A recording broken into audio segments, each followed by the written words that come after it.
Hey dolls, and welcome back to my channel. So on my last video, I did an aloe vera mask challenge for a week.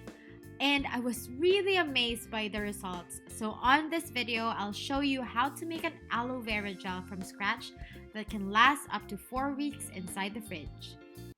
But before that, please don't forget to subscribe to my channel and click that notification bell as I'll be uploading other aloe vera videos on my channel. So the first step is to wash the aloe vera leaf with water thoroughly.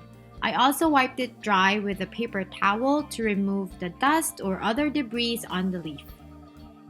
The next step is one of the most important steps. This is removing the sap from the leaf.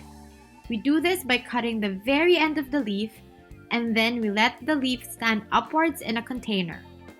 In a few minutes, you can see a yellow liquid coming out. This is called aloe latex, and it contains aloin. It can irritate your skin and cause rashes in worst case.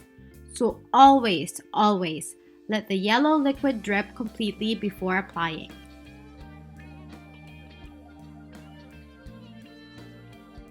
Once the yellow liquid is gone, we'll cut about 1 inch from the leaf.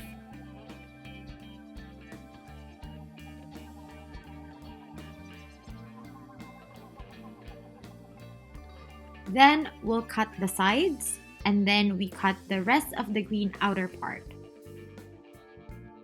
Be very careful when doing this part because the aloe vera gel is very slimy and slippery, and if you're not careful, you can easily cut yourself.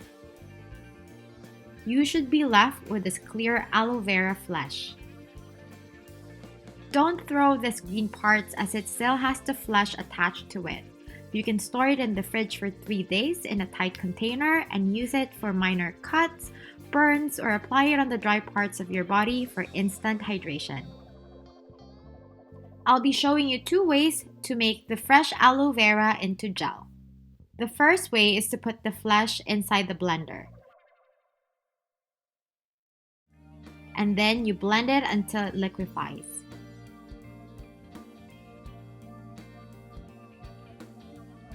It can make the aloe foamy, but it would subside after a few minutes. The next technique is to cut the leaf in half and use a nit comb or any fine-toothed comb to scrape the flesh out of the leaf.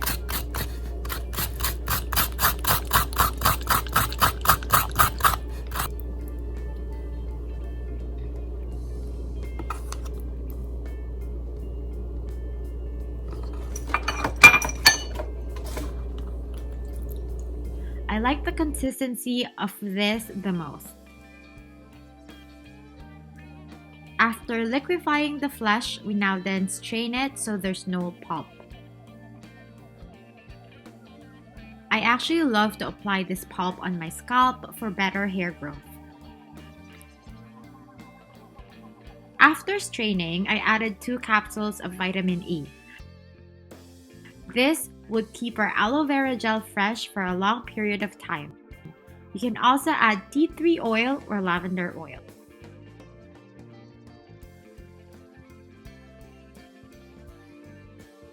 And then I just swirl it up a bit to mix.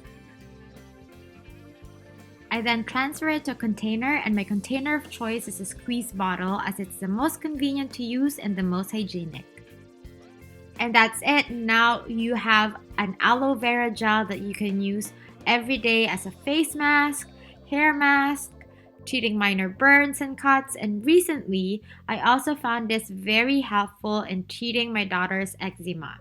Thank you so much, dolls, again for watching. May you always be happy and healthy. Please don't forget to also check out my video where I tried the aloe vera mask for a week. I'll see you on my next one. Bye!